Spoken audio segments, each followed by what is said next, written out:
My advice to that young girl is if you want to do it, you can do it. And the fact that it's been done proves to you that if you really want it, you can have it. The road to get there is different for everybody. Some have to work a little harder, a little longer.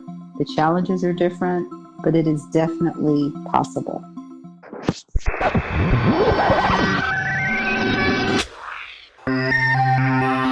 Hello, everyone, and welcome to Connecting ALS. I am your host, Jeremy Holden.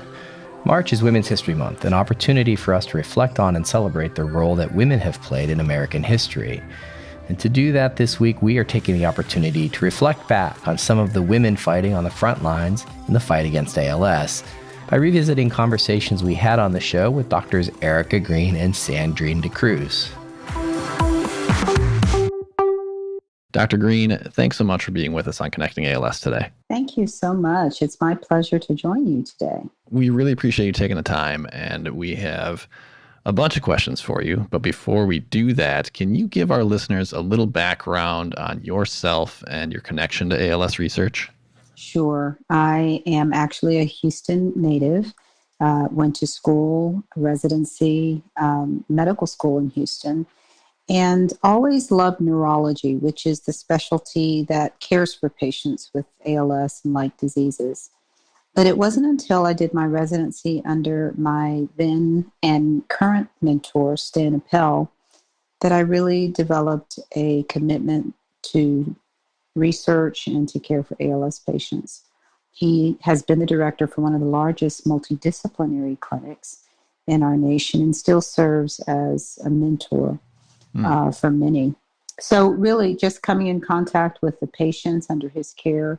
And I think the first thing that impressed me as a resident, a doctor in training, was that although these patients are given at the time a very dire diagnosis with not as many treatment options compared to other diseases at the time, they were the ones that would often encourage us, the residents and Dr. Appel, and they had a fight about them. They were just amazing people. They are. And often anyone who takes care of ALS patients will tell you the same. They are the nicest people, the salt of the earth. And so sort of started from there. Well, it's really noble work that you do. And I think Jeremy and I would agree. There are so many inspiring stories throughout the world of ALS. And it's those living with the disease and their families will attest to it's important to have the right doctor and the right care team on your side. And it sounds like from everything we've heard about you, Dr. Green, that is the case there in Houston. The main topic we want to discuss with you today is the day being celebrated around the world on Thursday, February 11th. It's the International Day of Women and Girls in Science, which calls on all of us to defy gender biases and eliminate the discrimination that holds back women and girls in the fields of science, technology, engineering, and mathematics. According to stats compiled by the United Nations, at this time last year, less than 30% of researchers around the world were women, and only a third of all female students selected a STEM-related fields in higher education. In your opinion, Dr. Green, what are the biggest barriers to entry that still exist for women and girls in science? Thank you for asking me the question. I think, first of all, it starts with women and girls early on are still convinced to believe that that's not their gift, that they do not have a proclivity for the sciences or technology. And so I think there have been plenty of studies, and I think it's still today that in terms of gender bias, young girls are taught to be, students of the arts, liberal arts and English and those things, whereas in science, male students and male children are more, pushed and supported in that direction. And often, it sets up this thinking that I'm just not good at math or I'm just not good at science. And so I think that still is the issue today, although hopefully as a few more women get into these fields and young girls start seeing role models, it becomes more of a reality. I also think that that's the second point, that we are still lacking sufficient number of role models. It's slowly changing but still there's a huge gap. And, I can tell my own story. I'll be honest with you. And I tell my residents and medical students this story that, when you're 8 years old and people ask you what you're going to be, I think everyone says doctor, lawyer, fire chief, what have you. And I was no different. I mean, the thing you say is a doctor, not really knowing what that meant. But my mother's youngest brother, who was the first to go beyond college, went to medical school. And he would come home on the weekends and he became engaged to a beautiful woman. And she would come to visit him sometimes on a Sunday. And I remember thinking as a little girl, wow, she's a doctor. She was funny and tall and beautiful. And she looked nothing like the doctors that I had seen as a child. Sure. And I remember thinking to myself, that's what a doctor looks like. And from that point on, whenever I said I wanted to be a doctor, I thought of Imelda, which was her name. And it was just having someone before me who looked like me or was like me that I could picture and imagine myself doing the same thing. And sometimes that's all it takes. And so I think going back to the second reason is having enough of those role models, whether it's for a second in time or someone who can actually get involved with your journey and mentor you. Those are the two issues I see.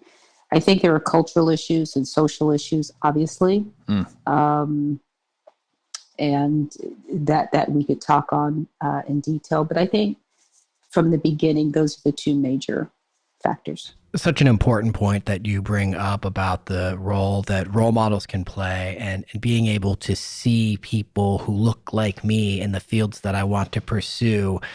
You're obviously a very busy professional and doing great work. What are some of the ways that you try to model for the next generation and show that this is a possible path forward for them to pursue? Thinking on that, I think I'd like to consider myself accessible. I think the strongest mentors and role models are those who seem larger than life, but yet they're very accessible. And so even if you see someone like you, if they're so high up and so distant, either because of their career or their schedule or just their interests, it can be hard to relate, even if they're the same gender or background. So the key is to be accessible to those around me and to the students, the residents, whoever who come to me for a variety of reasons and see that I'm actually normal, that I do have a story, I do have a journey. I can talk about my passions, my challenges. I can give advice and the balance of life that comes with being a professional, a mother, a wife, a friend, and all of those. Now a grandmother.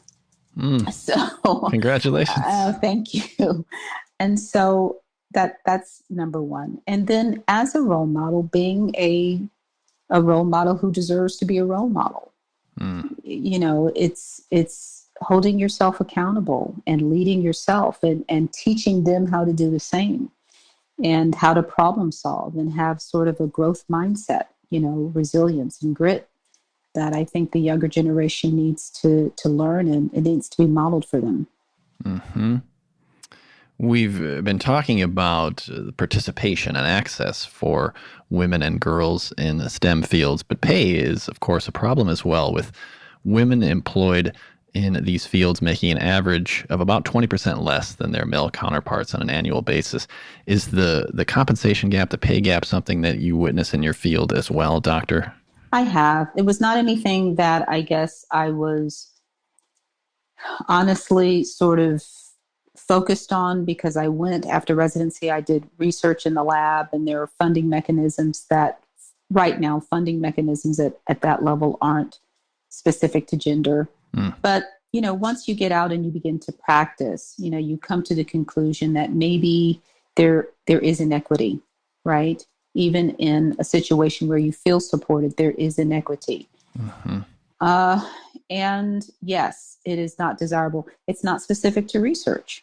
It's just specific to the profession and many professions. Mm-hmm. What I appreciate is that many organizations, including a national organization for neurologists called the American Academy of Neurology, for the past 5 years, has dedicated to creating venues, leadership, training, networking for those populations who might be underserved or underrepresented or sort of, on the other side of a gap, including women, as a way to give us a voice and tools to advocate for ourselves, to negotiate for ourselves. And I think that's been part of it, not really knowing how to speak up and to negotiate and to ask and to justify and to argue in a professional way Right. what you deserve. And so even I have had to learn how to not shade into the background and how to advocate and ask and justify what you deserve and what you need. Partly it's the system. There's no doubt. You would hope that the system would be fair without having to be told, without having to be penalized or supervised. But on the other hand, it also reflects the culture of many women where we've not really been told how or encouraged to be an advocate for ourselves. And so it's not as clear cut as this is just a system issue. It's an intrinsic issue that women and girls, that needs to be role modeled, that needs to be taught. We need to go back to those younger than us who are coming up behind us and saying, this is how you stand up for yourself. This is how you negotiate. This is how you assert yourself professionally and sort of shorten that gap. Right. Have you seen changes in the course of your career in the recruitment effort to try and address this issue and reach out to more women and girls and make sure that those opportunities are available and that those recruitment efforts are underway? What are you seeing there? In my small microcosm, I can't say I've seen a huge effort. I'll be honest with you. Do I see women in leading clinical and research and administrative positions more and more? I do. More so than what I did 10 years ago, maybe 20 years ago. But am I aware of programs that are addressing that in my institution? Not so much. But, to be fair, I'm not necessarily directly involved with those initiatives currently. I am involved in medical student education as well at Houston Methodist. There's an engineering medical school branch. And I think the emphasis on implicit bias and gender and race equity is being taught at the student level. I'm not really seeing it at the doctor in training or resident level to the same degree, and definitely not in the postgraduate faculty, physician employee level. That's where it's missing. We're beginning to teach it, but I'm not sure we're doing it. Right. Yeah. So, yeah.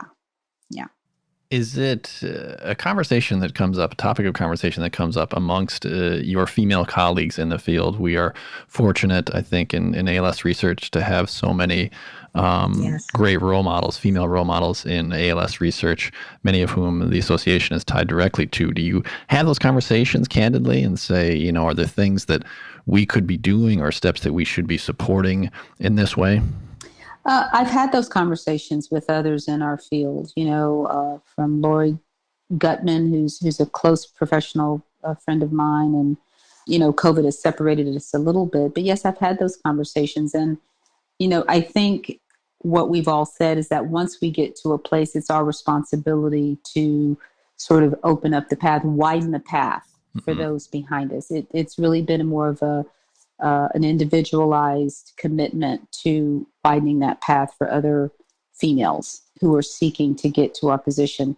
And so that's really been the conversation. And then getting involved in those leadership programs that are now being offered at across many organizations, whether it's the American Association of Medical Colleges or, specialty specific organizations like neurology, where they're now taking the lead and trying to provide a way for women and other underrepresented groups to network, to improve recruitment improve retention. There are now task force and committees that have been put in place, and I do serve on one through my organization, the American Academy of Neurology, where there's an effort in how do we increase interest and recruitment, even starting at the high school level. So it's starting to take form as I think about it. It's starting to take form, and more so than what I've ever seen. It's so intentional.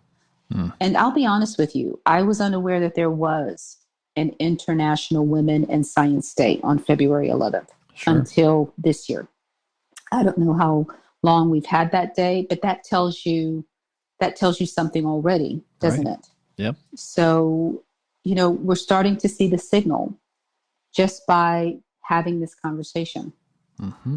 Reflecting on those high school students that you talked about, or thinking about the 8-year-old girl today who tells people that she wants to be a doctor when she grows up, what message do you have to encourage that generation to pursue those dreams? Simply, you can do it. You can absolutely be a doctor. You can be a scientist. You can run a lab. You can run a department. You can do this. And if I can do it, you can do it. That's all they need to know. All they need to know is that someone has walked the path and they've gotten to that place. That's all it takes.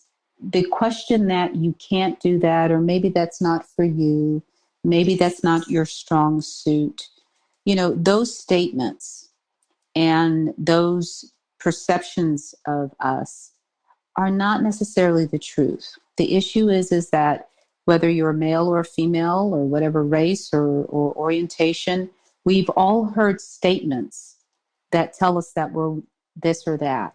The issue is we believe them.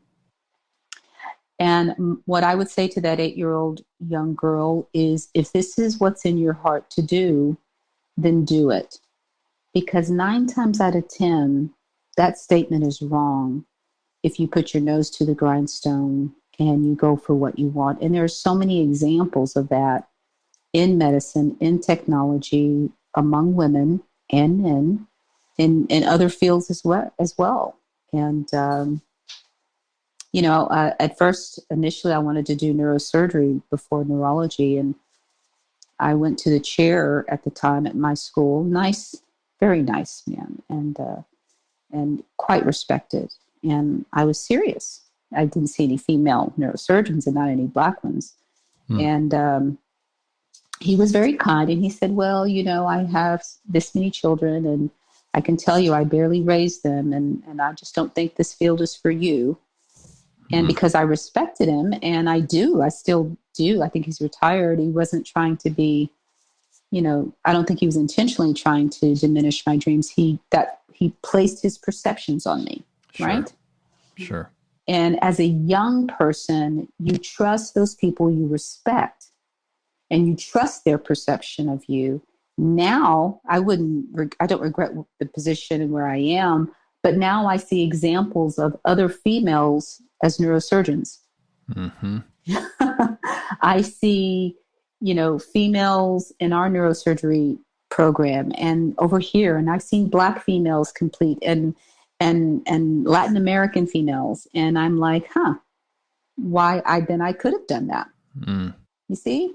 So I think my advice to that young girl is, if you want to do it, you can do it.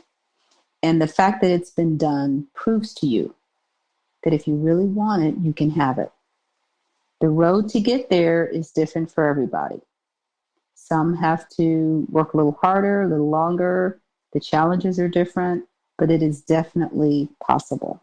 That is an inspiring, powerful message. Thank you for that, Doctor, and for being among those that are setting examples for women and girls coming up in scientific fields today. Before we let you go, we do want to ask you about your ALS research. We know that you've been involved in a number of trials and published so many articles over the years.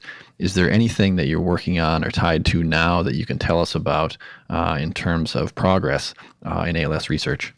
Well, I think we're so excited about the number of therapies that have come up in the past 5 to 7 years for ALS, and our site has been involved.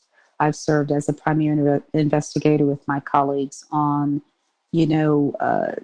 there's a new drug, masitinib, which was approved in Europe, and we're excited to be a part of that, as well as C9orf studies that are coming through for patients who have an inherited form or a genetic mutation associated ALS. And so we've been involved in a number of trials over the years, most of which have not worked, but to be in an era where we can participate in the ALS Healy trial with Dr. Sarah Paganoni. So we're a site for that. This is an exciting time because now we've learned the process of evaluating and testing a number of drugs all at the same time without the lull of starting over. So I foresee that in addition to Radicava, in addition to Nuedexta, that in the next 1 to 3 years, we're going to have another, if not 2 more drugs in the pipeline to be FDA approved that are directed at different mechanisms, but all working together to slow progression.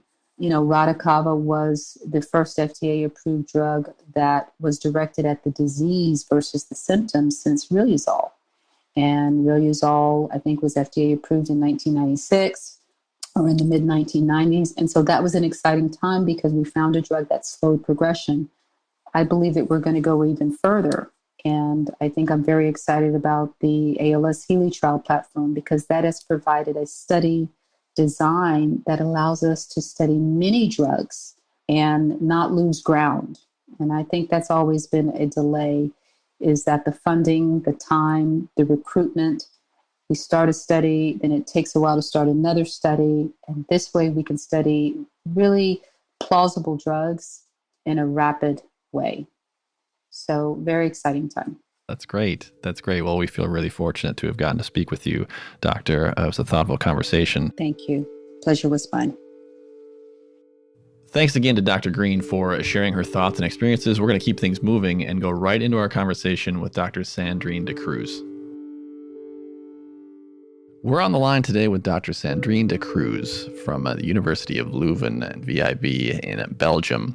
Dr. de Cruz, thanks so much for being with us on Connecting ALS today. Thank you for having me. It's a pleasure to be here. We really appreciate you taking the time to join us, and we have much to discuss. But before we get into all of it, Doctor, because I'm sure some of our listeners are curious to know more about you, can you give us a little background on yourself as well as your connection to ALS research? Of course. So I actually am, I guess, multi-ethnic person. So I was born in France. And did my studies there, my undergraduate studies there. But my parents are actually from Portugal, so already 2 different nations. And then went to Switzerland, where I did my PhD on what helps us with the powerhouse of our cells, mitochondria, and really understanding fundamental mechanisms of mitochondria. And that's what got me into ALS, because early on we thought that mitochondria were not functioning properly in disease, in this devastating motor neuron disease, ALS, amyotrophic lateral sclerosis. And since I really wanted to work on a neurodegenerative disease to really try to understand and help patients with devastating disease, I went to California, to UCSD, to do my postdoc with Dr. Don Cleveland, who is, of course, been working very well known in ALS.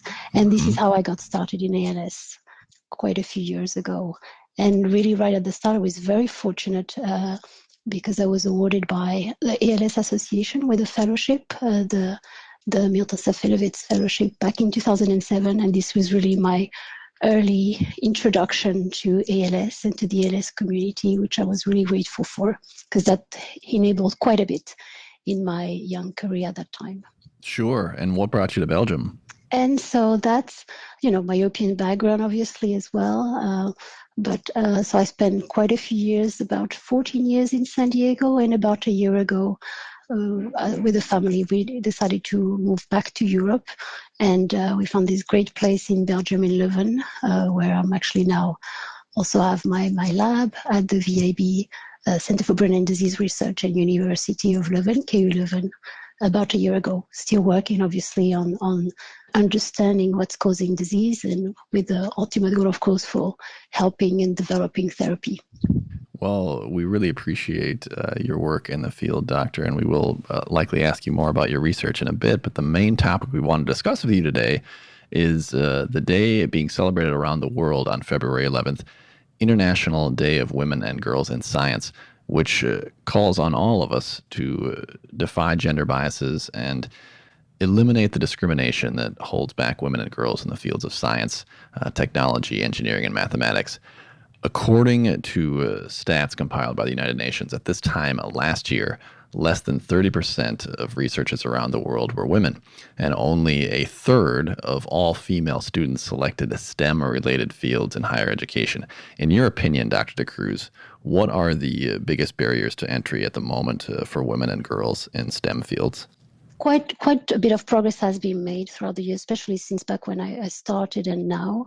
But much more needs to be done, and it's really up to us to make sure that we encourage as much as possible parity, I guess, in everything we do. I think it's still important that we, all of us, at every single level, we keep that in mind, and especially in the young generation. I think it starts back in the youngster, at the level of elementary school even, and encouraging as much as possible having access to these STEM programs. I think this is key. There's quite a few initiatives out there, but I think promoting more and more of those is really important. I can see it myself with my own daughter, how enthusiastic she has been when she got into this robotic program back in San Diego when she was still in third, fourth grade. And I think this is really important, accessible, but to all schools throughout all the communities as much as possible. I think this is something that is still missing and that we need to encourage.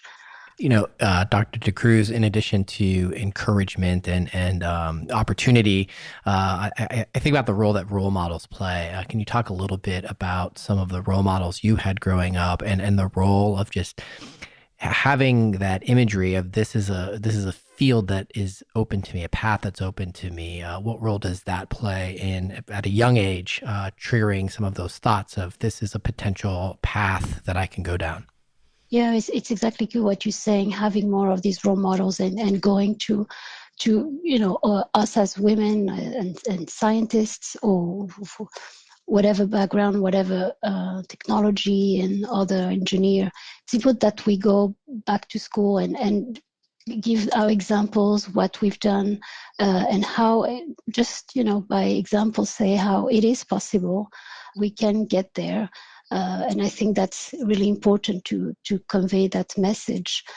For me, actually, I grew up in a family where actually I'm the first one in my family who went to the university, who did a PhD, and so of course, as a woman and just as a person, I'm very thankful for my family because that was not really part of my parents in particular.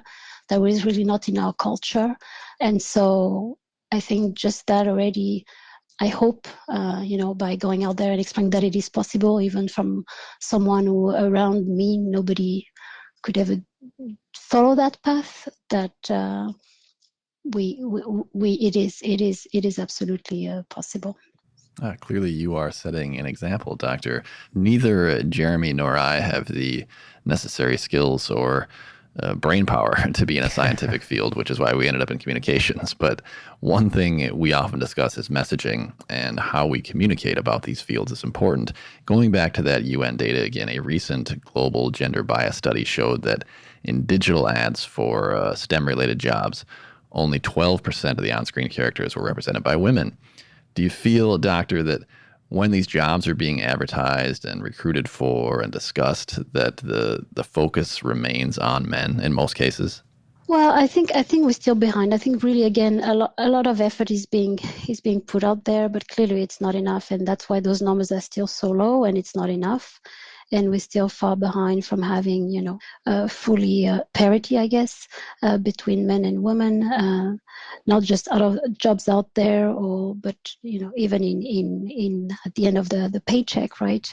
There's still this bias against us as women.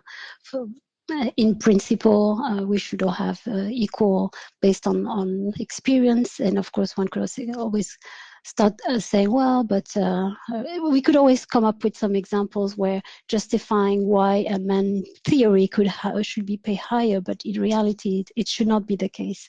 And so clearly, there's still quite a lot of work that needs to be done. Efforts are being made when we recruit at every single level, at the level of PhD students, postdoctoral fellows, or even hired faculty, now trying as much as possible to make sure that we're no longer back to that, ancient model, I would say. But clearly we're not there yet. A lot of work to be done on that front, to be sure. Dr. DeCruz, you mentioned earlier your affiliation with the Safenowitz Fellowship, and I know that Dr. Jill Yursak and the team over there are very proud of the fact that so many of those fellows go on to open up their own labs.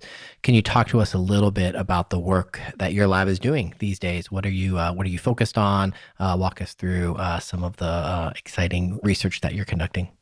Sure. Yeah. So I mentioned I really started back in, actually I joined Don Cleveland's lab back in 2006, and 2007, I believe, is when I received my fellowship, the Milton Safenowitz, really studying mechanisms of underlying neurotoxicity in ALS. And since then, that's what now as an independent, also continuing those efforts. Later on, actually, I've been really, really fortunate to have support from the ALS Association. Later on as independent, also with the Ice Bucket Challenge funding for my own research, and really focusing on what's causing one of the earliest hallmarks in disease, which is leading to muscle paralysis and the loss of those key connections between the motor neurons and the muscles, called the neuromuscular junctions. And this is really what my lab has been focusing on, trying to understand who are the molecular players that actually during adulthood are maintaining those neuromuscular junctions, and importantly, why in ALS those are progressively lost, and that lead to obviously paralysis and ultimately fatal paralysis.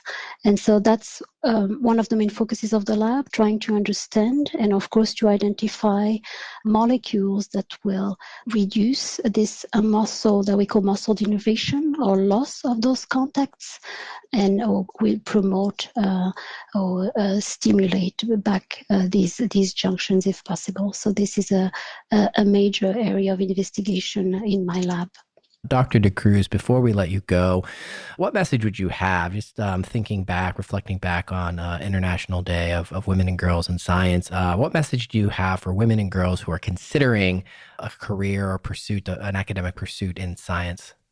I think it's always very important to always believe in ourselves, never doubt, and of course with passion and perseverance, believe that we can achieve our dreams. For me, it's true that I was able to do so early on. I knew I wanted to work in this field, but I worked hard, but also I was very fortunate to be surrounded by people who helped me. My mentors, for example, and one of them, Don Cleveland, has been really, really key there. I have, especially in this field where it's quite impressive to see actually how postdoctoral fellow, how many from his trainees actually became independent, and in research and academia or industry, it doesn't matter, but really gave the support needed, and in particular for women. And I think this is really an important model to have, and having support from those amazing people also helps, certainly. But again, believing in yourself also, and never give up. Thank you so much for your time, Dr. DeCruz, for your critical work in ALS research, and for setting such a strong example from which we can all learn as we try to bring more women and girls into science and technology. And thank you very much for having me. It was a pleasure really to be here today with you. I hope you enjoyed looking back on our conversations with Dr. Erica Green and Dr. Sandrine DeCruz. If you like this episode, share it with a friend. And while you're at it, rate and review Connecting ALS wherever you listen to podcasts. It's a great way for us to connect with more listeners.